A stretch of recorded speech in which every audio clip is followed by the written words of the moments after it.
The nation of the Philippines has been classified as a newly industrialized country. This is a term that describes a country that is outpacing a developed nation's economic growth, and on the current list, only about 10 countries are known to be newly industrialized, most of which reside in Southeast Asia, namely Indonesia, Malaysia, Thailand, and the Philippines. These 4 countries have been regarded to be the successive economic risers within the coming decade. But there is a vast disparity between the Philippines and its neighboring countries. Unlike the 3 mentioned, and even if we include Vietnam on the table, the Philippines lacks quite a bit of economic similarities between the 4. Indonesia is known for being abundant in natural resources, which helps push its economy after exporting billions of dollars worth of goods. Vietnam was successful in transforming its economy by developing and exporting electronic goods and textile products. Malaysia stands amongst the most prominent manufacturers of semiconductors, photovoltaics, and other similar groups in the electronic and electrical industry. Finally, Thailand has stood to become a rising star in the automotive sector, known for becoming one of the world's largest manufacturers, producing as many as 2 million vehicles annually. Yet, the Philippines has nothing in common with these countries. It is not an abundant source of natural resources, albeit the only few that it found had seen massive regulations. While it does indeed have an electronic industry that produces tens of billions of dollars every year compared to these other countries, the Philippines are lagging behind. This is why the export industry of the Philippines is far lower than its neighboring countries. The country just registered somewhere around $100 billion worth. At the same time, most of these big 4 have doubled or even tripled around $200 to $300 billion worth of annual exports. This small export sector has led to numerous and continuous problems, such as having a significant trade deficit. Furthermore, amongst these big 5 nations of Southeast Asia, the Philippines has become the lowest recipient of intra-regional foreign direct investments. However, while these have all downplayed the growth of the Philippine economy, the archipelago nation still stands as one of the fastest growing around this entire newly industrialized group. From 2013 to 2021, the average growth of the Philippine economy stood at around 4.7%, which is higher than the Big 5 of Southeast Asia and only behind Vietnam, which had 5.8%. Moreover, it is even, in fact, projected to report a big gross domestic product growth by the end of 2022, which will prolong until 2023.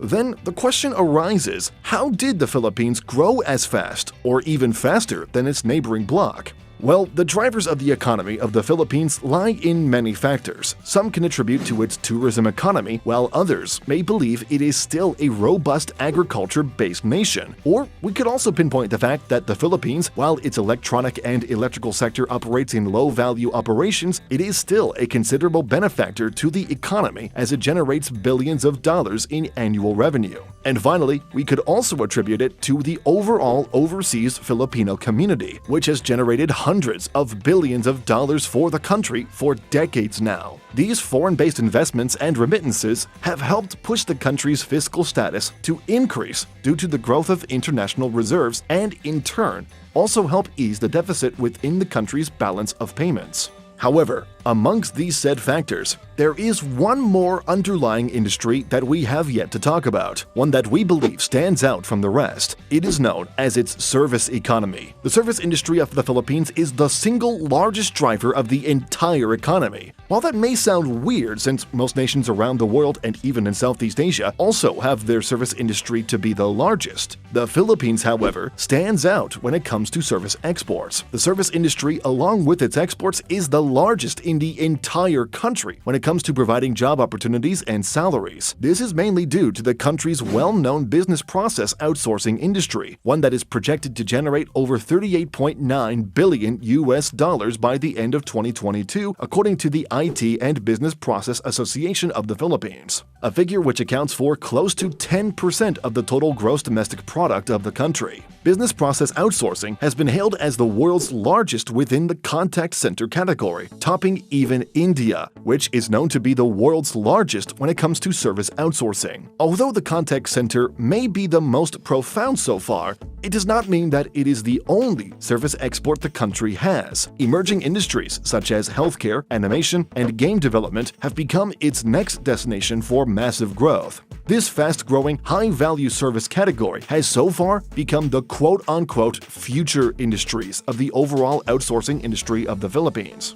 These two are projected to have double-digit growth rates, whereas contact centers only have a single digit. While its service exports may indeed be a nearly $40 billion sector, it is still not enough to power the entire $400 billion or more economy of the Philippines. Nevertheless, the effects of its service exports over the past decades and in the coming future are extraordinarily strong. If it was not for this industry, where would the nation be? Where would the largest investments, both domestically and internationally, pour into? Moving on, aside from its significant economic drivers, we answered the question, what is stopping the Philippines from operating in similar industries as its neighboring countries? Well, unlike the big Southeast Asian family, the Philippines has a strict foreign and domestic policy. Foreign investments are very much limited, which is because of the government's adherence to the policy as directed by its own constitution. Further, the abundance of natural resources that the Philippines has is even constantly being attacked every time it is brought up. Environmental groups opposed to mining have poured in money and time to stop the degradation of the country's environment.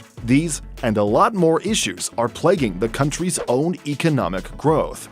Had regulations been less strict, it would be more than likely that the Philippines would have positioned itself far better than most Southeast Asian nations if it could grow to where it is today, even without the need for foreign interference and a mix of heavy economic policies. How high would the Philippines' economy be if these were not the issues? Would the Philippines be a far more prosperous country with more investments? Would the Philippines have a better and more reliable high-value electronic industry? Or could it have been more successful in developing its natural abundance? The Philippines is currently sitting on a ton of potential, from nickel to cobalt to billions of dollars worth of goods. The West Philippine Sea has even become a battleground internationally because of its potential for oil and gas. Moreover, we have noted across some of our videos the need for competition within the domestic market. One of the issues in the Philippines is that there are too many monopolistic companies operating on local grounds. The nation's quote-unquote miracle unicorn startup GCash is a $2 billion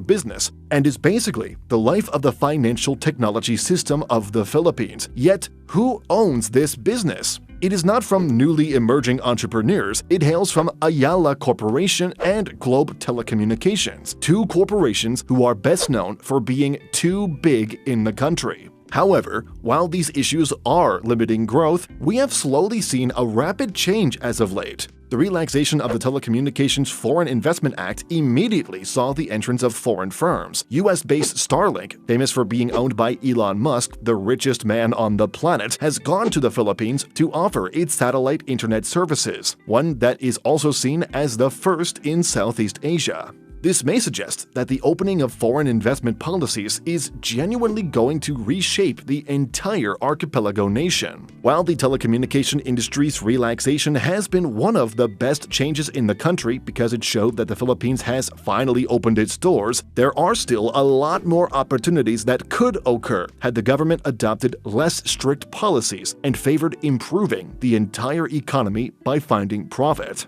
Finally, another factor that we have yet to indicate is the country's demographics. Unlike most Southeast Asia, the Philippines has a massive opportunity when it comes to its population. Data from the CIA, which published a report in 2020, saw that the Philippines has the lowest median age in the entire Southeast Asian bloc at only 24.6 years old. Far lower than Thailand at 37.7, Vietnam at 30.5 years, Indonesia at 30.2, and Malaysia at 28.5. This just means that the population is going to be a critical factor in the future. This is also why the government has placed a huge emphasis on education when it comes to the government budget. This puts the Philippines, again, in a unique position compared to the rest of Southeast Asia. It could also suggest that through its relaxation of strict policies, they are now trying to transform the entire country. With the right education and the right goals, the Philippines could easily enter and become a far faster growing economy. It would be able to leverage what it can in the coming decades. But anyway, what do you think?